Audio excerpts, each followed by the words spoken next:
Doctor Srivarma's ஆரோக்கியமும் ஆன்மீகமும். என்னதான் சத்து மருந்துகளை சாப்பிட்டாலும் ஊசிகளை இட்டாலும் கூட இரத்த உற்பத்தி ஏற்படுவதே இல்லைங்கிற கவலைகளும் நம்மில் நிறைய பேருக்கு இருக்கிறதுப்பா. இந்த கவலைகளை மாற்றி உடலை ஆரோக்கியப்படுத்த, உடலை மட்டுமல்ல உடலுடைய முக்கியமான உறுப்பாக இருக்கக்கூடிய மண்ணீரல் ஆரோக்கியத்திற்கு என்ன பழங்கள் சாப்பிடணுங்கிறத இப்ப நம்ம பார்க்கலாம். நண்பர்கள், தோழர்கள், நலம் விரும்பிகள் மற்றும் உலகெங்கும் உள்ள தமிழ் உள்ளங்களுக்கும் உங்களுடைய வெல்னஸ் குருஜியுடைய அன்பான வணக்கங்கள். உணவே மருந்து. உணவை கொண்டு எவ்வாறு ஆரோக்கிய வாழ்க்கையை நாம் வாழ முடியும், உடலில் இருக்கக்கூடிய நோய்களை குணமாக்கவும், நோய்களுடைய வீரியத்தை குறைத்து கொள்ளவும், என்னதான் குணப்படுத்த முடியாத நோயாக இருந்தாலும் கூட நோயுடைய தீவிரத்தையும் வலிகளையும் வேதனைகளையும் குறைத்து ஆரோக்கியமான வாழ்க்கையை எவ்வாறு நாம் வாழ முடியும் அப்படிங்கிறதை பற்றியும் நாம் தொடர்ந்து இந்த நிகழ்ச்சியில் பார்த்து வருகிறோம். அந்த வகையில் இன்றைக்கு மண்ணீரல் பற்றி பார்க்க போகிறோம். மண்ணீரல் அப்படிங்கிறது ஸ்ப்ளீன் அப்படின்னு சொல்லக்கூடிய ஒரு உறுப்பு. இரத்த மண்டலத்திற்கான மிக முக்கியமான உறுப்புகளில் ஒன்று. உடலில் இரத்த சோகை ஏற்படும் போதும், புற்றுநோய் ஏற்படும் போதும், ஈரலும் பித்தப்பையும் கணையமும் பாதிக்கப்படும் போது அது கூட பாதிக்கப்படுகின்ற, உடல் பாதிக்கப்படப்போகிறது அப்படின்னு நமக்கு சொல்லக்கூடிய மிக முக்கியமான ஒரு உறுப்பாக இருப்பது மண்ணீரல். எந்த அளவுக்கு நமக்கு மண்ணீரல் ஆரோக்கியமாக இருக்கிறதோ அந்த அளவுக்கு இரத்த மண்டல நோய்களும் இரத்த அணுக்கள் சார்ந்த நோய்களும் நமக்கு ஏற்படுவதற்கு வாய்ப்புகள் கிடையாது. வெள்ளை அணுக்களுடைய உற்பத்தி, சிகப்பணுக்களுடைய உற்பத்தி, தட்டை அணுக்களுடைய உற்பத்தி என்னதான் எலும்பு மஜ்ஜை சார்ந்த ஒரு விஷயமாக இருந்தாலும் இந்த அணுக்களுடைய ஆயுட்காலத்தையும், இந்த அணுக்கள் இறந்து போகும்போது இந்த அணுக்களிலிருந்து உடலுக்கு தேவையான சத்துக்களை உறிஞ்செடுக்கக்கூடிய ஒரு முக்கியமான வேலையும், புதிய அணுக்களுடைய உற்பத்திக்கு தேவையான ஆற்றலை உடலுக்கு வழங்கக்கூடிய மிக முக்கியமான வேலையும் செய்யக்கூடியது மண்ணீரல் தான். இன்றைக்கு ஒரு காய்ச்சல் ஏற்படும் போதும், குறிப்பாக இந்த வைரல் சார்ந்த காய்ச்சல்கள் ஏற்படும் போது மண்ணீரல் மிகப்பெரிய அளவில் பாதிக்கப்பட்டு வீக்கமடைந்து விடுவதை பார்க்கிறோம். ஈரல் சார்ந்த நோய்களும் மண்ணீரல் சார்ந்த நோய்களும் இன்றைக்கு அறுவை சிகிச்சை மட்டுமல்ல, ஆபத்தான சில நோய்களையும் நமக்கு வருவதற்கு வழிவகுத்து விடுவதை பார்க்கிறோம். இந்த நோய்களை தடுக்க ஏற்கனவே மண்ணீரல் நோயினால் அவதிப்பட்டு கொண்டிருக்கிறோம் அப்படின்னா, மண்ணீரல் ஆரோக்கியத்திற்காகவும் உடலுடைய அணுக்களுடைய உற்பத்தி ஆரோக்கியத்திற்காகவும், அதே நேரத்தில் மண்ணீரலில் ஏற்பட்டு இருக்கக்கூடிய வீக்கம், கட்டிகள் மற்றும் மற்ற சிரமங்களை மாற்றுவதற்கும் நாம் எடுத்துக்கொள்ள வேண்டிய முயற்சிகள் அப்படின்னு வரும்போது, முதல்ல அது உணவு சார்ந்த முயற்சியாக, குறிப்பாக பழங்கள் சார்ந்த முயற்சியாக என்ன நாம் செய்யலாம் அப்படிங்கிறதை பற்றி தான் இன்றைக்கு உங்களோடு நான் பகிர்ந்து கொள்ளப் போகிறேன். மண்ணீரல்னு சொல்லக்கூடிய ஸ்ப்ளீன் அப்படின்னு சொல்லக்கூடிய இந்த உறுப்புடைய ஆரோக்கியத்திற்காக நாம் சாப்பிட வேண்டிய மிக முக்கியமான ஒரு பழம் எது தெரியுமா? பப்பாளி. பப்பாளி அப்படின்னும் போது இன்றைக்கு பெரும்பாலும் நிறைய பேருக்கு பிடிக்காத ஒரு பழமாகத்தான் பார்க்கிறோம். ஆனால் பப்பாளியில் இருக்கக்கூடிய சுவையும், பப்பாளி நமக்கு கொடுக்கக்கூடிய ஆரோக்கிய பலனும் இன்றைக்கு தங்கத்தை உருக்கி அதை பஸ்மமாக சாப்பிட்டால் கூட கிடைக்காது அப்படிங்கிறது ரொம்ப முக்கியமான ஒன்று. இன்றைக்கு பப்பாளியை தினசரி ஒரு 50 கிராம் சாப்பிடுகின்ற ஒரு வழக்கத்தை குழந்தை பருவத்திலிருந்தே குழந்தைகளுக்கு நாம் கொடுக்க ஆரம்பிக்கும் போது அவர்களுடைய முதுமை பருவம் வரை நிறைய நோய்கள் ஏற்படுவதை நம்மால் தடுக்க முடியும். தினசரி தங்க பஸ்மத்தை நம்மால் சாப்பிட முடியுமா? இன்றைக்கு தங்கம் விற்கின்ற விலையில் முடியாது. ஆனால் அந்த தங்க பஸ்மம் சாப்பிட்டால் உடலில் கிடைக்கக்கூடிய பலனை, நல்ல ஆரோக்கிய பலனை பப்பாளியை கொண்டே நாம் அடைய முடியும் அப்படிங்கிறது தான் சித்தர்களுடைய வாக்கு. ஸோ அந்த வகையில் தினசரி ஒரு 50 கிராம் அளவுக்கு பப்பாளி பழத்தை சாறாக அல்ல, பழமாக வாயிலிட்டு நன்றாக மென்று நம் உமிழ்நீரோடு அவை உணவாக நம் வயிற்றுக்குள் செல்லும்போது மிகப்பெரிய ஆரோக்கியத்தை நம் உடல் அடைவதை நாம் பார்க்க முடியும். பேரீச்சை. பேரீச்சம்பழத்தை சாப்பிட்டா இரத்த உற்பத்தி நன்றாக இருக்கும். இது நம்ம எல்லாருக்கும் தெரியும். ஆனால் எப்படி இரத்த உற்பத்தி நன்றாக இருக்கும்? இரத்த சோகை நோய்க்கு எப்படி பேரீச்சை மிகச்சிறந்த மருந்தாக இருக்கிறது? அதில் இருக்கக்கூடிய அணுக்களினாலா? கிடையாது. பேரீச்சையை பொறுத்தவரையிலும் மண்ணீரலுக்கு சக்தி ஓட்டத்தை அளிக்கக்கூடிய மிகச்சிறந்த உணவுகளில் ஒன்று. பேரீச்சை நாம் சாப்பிடும்போது உடலில் இரத்த அணுக்கள் அனைத்தும் மண்ணீரலில் வந்து அவற்றுடைய கடைசி நேரங்கள் முடியும் போது அதில் இருக்கக்கூடிய சத்துக்கள் மீண்டும் மண்ணீரலால் உறிஞ்சப்படாத ஒரு நிலை ஏற்படும் போது தான் அணுக்களுடைய உற்பத்தியும் இரத்த சோகையும் நமக்கு ஏற்படக்கூடிய நோய்களாக நம்ம பார்க்கிறோம்.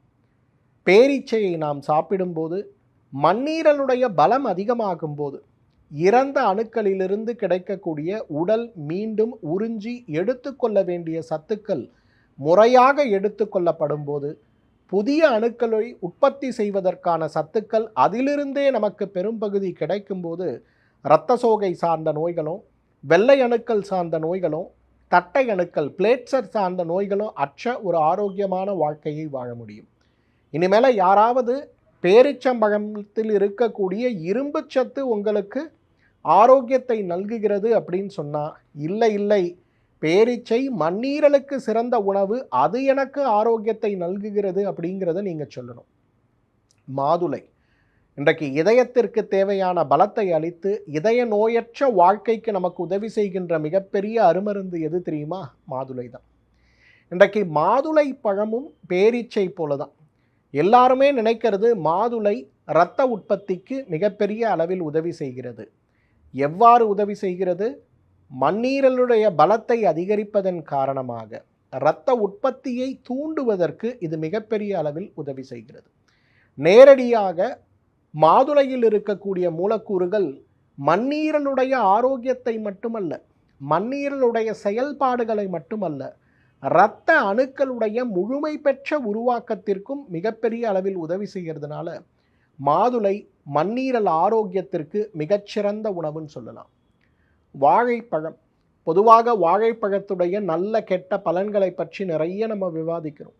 எடை போடும், சர்க்கரை நோயாளி சாப்பிடக்கூடாது, இந்த மாதிரி நிறைய விஷயங்கள் சொல்லப்பட்டாலும் கூட சர்க்கரை நோயற்றவர்கள் அனைவருமே வாழைப்பழத்தை சாப்பிடலாம். ஒரே ஒரு மாற்றம் மட்டும் செய்யணும். வாழைப்பழத்தை இன்று கிடைக்கக்கூடிய மரபணு மாற்றம் செய்யப்பட்ட விதையற்ற வாழைப்பழங்களை தேடுவதற்கு பதிலாக வாழைப்பழத்தை வாயிலிட்டு மென்று நன்றாக சாப்பிடுகின்ற ஒரு சிறு மாற்றத்தை நம்மால் செய்ய முடியும்னா, தினசரி ஒரு நாட்டு வாழைப்பழத்தை சாப்பிடுகின்ற ஒரு மாற்றத்தை நம்ம செய்ய முடியும்னா, நம்முடைய ஆரோக்கியம் மிகப்பெரிய அளவில் மேம்படுவது மட்டுமல்ல, மண்ணீரல் ஆரோக்கியமும் மேம்படுவதை பார்க்கலாம். நிறைய பெண் குழந்தைகள், இளைஞர்கள், இளம்பெண்கள் இந்த டெங்கு காய்ச்சலுக்கு பிறகு அவர்களுடைய அணுக்களில் இருக்கக்கூடிய பலவீனம் சார்ந்த நோய்களால் மிகப்பெரிய அளவில் பாதிக்கப்பட்டு கொண்டே இருக்கிறத நம்ம பார்க்கிறோம். என்ன மருந்துகள் சாப்பிட்டாலும், என்ன உணவுகள் சாப்பிட்டாலும் கூட எனக்கு இரத்த உற்பத்தி ஏற்படுவதே கிடையாதுன்னு பெண்கள் மட்டுமல்ல ஆண்களும் அவதிப்படுகின்ற ஒரு நிலை இருக்கிறத பார்க்குறோம். ஒரு வாழைப்பழம், நாட்டு வாழைப்பழம் தினசரி ஒன்று உணவில் சேர்க்க முடியுமான்னு பாருங்கள். அவ்வளவு பெரிய ஆரோக்கியத்தை நீங்கள் மீட்டெடுக்க முடியும். கொய்யாக்காய், இன்றைக்கு கொய்யாவுடைய மிகச்சிறந்த மருத்துவ குணங்களில் ஒன்று மண்ணீரலை பலப்படுத்துவது. பொதுவாக மண்ணீரல் வீக்கம் இருப்பவர்கள் அனைவருமே தினசரி நாட்டு கொய்யா, துவர்ப்பு சுவை இருக்கக்கூடிய அந்த கொய்யாவை சாப்பிடும்போது மண்ணீரல் வீக்கம் குறைவது மட்டுமல்ல, ஆரோக்கியத்தில் அவ்வளவு பெரிய மாற்றம் ஏற்படுவதை பார்க்க முடியும். எவ்வாறு மாதுளையும் பேரீச்சையும் இரத்த உற்பத்திக்கு மிகப்பெரிய பலன் கொடுக்கிறது அப்படின்னு நம்ம நம்புகிறோமோ, அதை போலவே நாம் நம்பக்கூடிய மற்றொரு உணவு என்னன்னா திராட்சை தான். இன்றைக்கு திராட்சையை நாம் தொடர்ந்து எடுத்துக்கொள்ளும் போது பொதுவாகவே திராட்சை சாறு, உலர்ந்த திராட்சையிலிருந்து எடுக்கக்கூடிய சாறு, தினசரியே 2-4 உலர்ந்த திராட்சையை குழந்தைகளுக்கு கொடுக்கின்ற வழக்கம் நம்ம வச்சுருக்கோம். ஆனால் திராட்சையில் இருக்கக்கூடிய புளிப்பு சுவையும் இரும்பு சத்தும் ஆன்டி ஆக்சிடென்ட் சார்ந்த மூலக்கூறுகள் மட்டும் இரத்த அணுக்களுடைய உற்பத்தியை தூண்டுவது கிடையாது. மண்ணீரலுடைய பலத்தை திராட்சை அதிகப்படுத்துவதால் தான் இரத்த உற்பத்தி தூண்டப்படுகிறது அப்படிங்கிறத நம்ம புரிஞ்சுக்கிறோம். ஆரஞ்சு பழங்களில் நாட்டு ஆரஞ்சு பழம்னு சொல்லக்கூடிய கமலா பழம் மிகப்பெரிய அளவில் நம்முடைய ஆரோக்கியத்தை தூண்டக்கூடிய ஒரு உணவுன்னு சொல்லலாம். இன்றைக்கு கோடைக்காலம் வருகிறது. இந்த கோடை காலத்தில் நமக்கு கிடைக்கக்கூடிய மிகப்பெரிய பழங்களில் ஒன்று எதுனா மாம்பழம் தான். இன்றைக்கு மாம்பழத்தை விரும்பாத மனிதர்கள் இருப்பார்கள்னா கேள்விக்குறிதான். என்னதான் சர்க்கரை நோயாளிகளுக்கும் மிகப்பெரிய எதிரியாக மாம்பழத்தை நாம் பார்த்தாலும் கூட இன்றைக்கு மாம்பழம் மிகப்பெரிய அளவில் உடலுடைய ஆரோக்கியத்தை மேம்படுத்தக்கூடிய அருமருந்து அப்படிங்கிறத நம்ம புரிஞ்சுக்கணும். இன்றைக்கு மண்ணீரல் சார்ந்த நோயாளிகளும் ஈரல் சார்ந்த நோயாளிகளும் தொடர்ந்து மாம்பழத்தை எடுத்துக்கொள்ளும் போது அவர்களுடைய ஆரோக்கியம் மேம்படுவது மட்டுமல்ல, மண்ணீரல் சார்ந்த வீக்கமோ மண்ணீரலில் ஏற்படுகின்ற சிரமங்களோ அழற்சிகளோ, சிலருக்கெல்லாம் பார்த்தீங்கன்னா மண்ணீரல் மிகப்பெரிய அளவில் வீங்கி போய் ஏற்படுகின்ற நிறைய நோய்கள் ஏற்படுவதை பார்க்கிறோம். இது சார்ந்த நோய்களும் மிகப்பெரிய அளவில் குறைந்து போய் மறைந்து போய் விடுவதையும் நாம் பார்க்க முடியும். சீதாப்பழம், இன்றைக்கு நம்முடைய நாட்டு சீதாப்பழம்னு சொல்லக்கூடிய பழம் அவ்வளவு சுவை மிகுந்த ஒரு பழம். பொதுவாக இந்த இளவேநீர் காலம்னு சொல்லக்கூடிய இந்த ஸ்ப்ரிங் சீசனில் மிக அதிகமாக கிடைக்கக்கூடிய ஒரு பழம். இன்றைக்கு அந்த பழம் மண்ணீரலுக்கான மிகச்சிறந்த ஒரு உணவு. ஈரல் புற்றுநோய்க்கும் மண்ணீரல் புற்றுநோய்க்கும் கணைய புற்றுநோய்க்கும் பித்தப்பையில் ஏற்படுகின்ற புற்றுநோய்க்கும் கூட தீர்வளிக்கக்கூடிய ஒரு மருந்தாக சீதாப்பழம் இருக்கிறது அப்படிங்கிறது நிரூபிக்கப்பட்ட ஒரு உண்மையாக இருக்கிறத நம்ம பார்க்கிறோம். 10 வகையான பழங்களை நம்ம பார்த்தோம். சுலபமாக கிடைக்கக்கூடிய கொய்யாக்காய் பப்பாளி பழம் முதல் நாட்டுப்பழமாக இருக்கக்கூடிய சீதாப்பழம் வரை இன்றைக்கு மண்ணீரல் ஆரோக்கியத்திற்கான மிகச்சிறந்த பழங்கள் அப்படிங்கிறத நம்ம புரிந்து இந்த பழங்களை தினசரி ஒன்று குழந்தைகள் முதல் வயதானவர்கள் வரை நம்ம வீட்டில் இருப்பவர்கள் அவர்களுடைய உடலில் இருக்கக்கூடிய நோய்த்தன்மையை பொறுத்து முறையான மருத்துவ ஆலோசனையோடு, ஏன்னா சர்க்கரை நோயாளிகள் இனிப்பு மிகுந்த பழங்களை சாப்பிடுவதை தவிர்க்க வேண்டும் அப்படிங்கிறத புரிந்து இந்த பழங்களை உணவாக சாப்பிடுகின்ற ஒரு வழக்கத்தை குழந்தைகள் முதல் வயதானவர்கள் வரை தொடர்ந்து செய்து வந்தாலே மண்ணீரல் நோய்களற்ற ஒரு ஆரோக்கியமான வாழ்க்கையை ஆயுள் முழுவதும் நம்மால் வாழ முடியும். மீண்டும் மற்றொரு ஆரோக்கிய குறிப்போடு உங்களை சந்திக்கிறேன். அதுவரை உங்களிடமிருந்து விடைபெறுவது உங்களுடைய வெல்னஸ் குருஜி. நன்றி, வணக்கம். ஸ்ரீ வர்மா ஆயுர்வேதா மருத்துவமனையின் வெல்னஸ் குருஜி அவர்களை மே மாதம் 4ஆம் வாரம் 19ஆம் தேதி திங்கட்கிழமை காலை 7 மணி முதல் இரவு 9 மணி வரை கோடம்பாக்கத்திலும், 20ஆம் தேதி செவ்வாய்க்கிழமை காலை 6 மணி முதல் மதியம் 12 மணி வரை திருவள்ளூரிலும், 20ஆம் தேதி செவ்வாய்க்கிழமை மதியம் 1 மணி முதல் மாலை 6 மணி வரை அம்பத்தூரிலும், 21ஆம் தேதி புதன்கிழமை காலை 7 மணி முதல் மதியம் 12 மணி வரை கோடம்பாக்கத்திலும், 22ஆம் தேதி வியாழக்கிழமை காலை 7 மணி முதல் மாலை 4 மணி வரை நாகர்கோவிலிலும், 23ஆம் தேதி வெள்ளிக்கிழமை காலை 7 மணி முதல் மாலை 4 மணி வரை திருநெல்வேலியிலும், 24ஆம் தேதி சனிக்கிழமை காலை 6 மணி முதல் மாலை 6 மணி வரை மதுரையிலும், 25ஆம் தேதி ஞாயிற்றுக்கிழமை காலை 6 மணி முதல் மாலை 6 மணி வரை திருச்சியிலும் சந்தித்து மருத்துவ ஆலோசனை மற்றும் ஆசி பெற தொடர்பு கொள்ள வேண்டிய தொலைபேசி எண்கள் 9244441111. ஆச்சார்யா டாக்டர் ஸ்ரீவர்மா அவர்களிடமும் வெல்னஸ் குருஜி அவர்களிடமும் நேரடியாக பயிற்சியும் ஆசியும் பெற்ற doctor Hemala Tiruvallur, doctor Soumya Ambattur, doctor Revathi Kodambakkam, doctor Jayarupa Manapakkam, doctor Mangaiyarkarasi Velachery, doctor Jayakanthan Pondicherry, doctor Subhashini Tiruvannamalai, doctor Saraswathi Salem, doctor Sharmila Trichy, doctor Maria Christina Thanjavur, doctor Malathi Coimbatore, doctor Lalitha Madurai, doctor Jebashin Nagercoil, Hosur doctor Sandhya, doctor Amrutha Bangalore, doctor Navneet Hyderabad, doctor Siddharth Mumbai.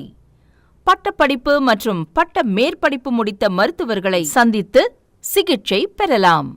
முதுகு வலியா, மூட்டு வலியா, கை கால் நீட்ட மடக்க இயலாமையா, அறுவை சிகிச்சை இல்லா குணம், ஆயுட்கால நிவாரணம்.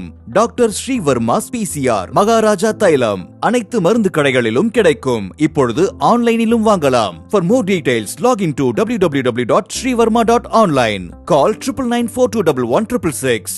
டாக்டர் ஸ்ரீவர்மா ஆயுள் தரும் ஆயுர்வேதா அறுவை சிகிச்சை இல்லா குணம், ஆயுள் கால நிவாரணம்.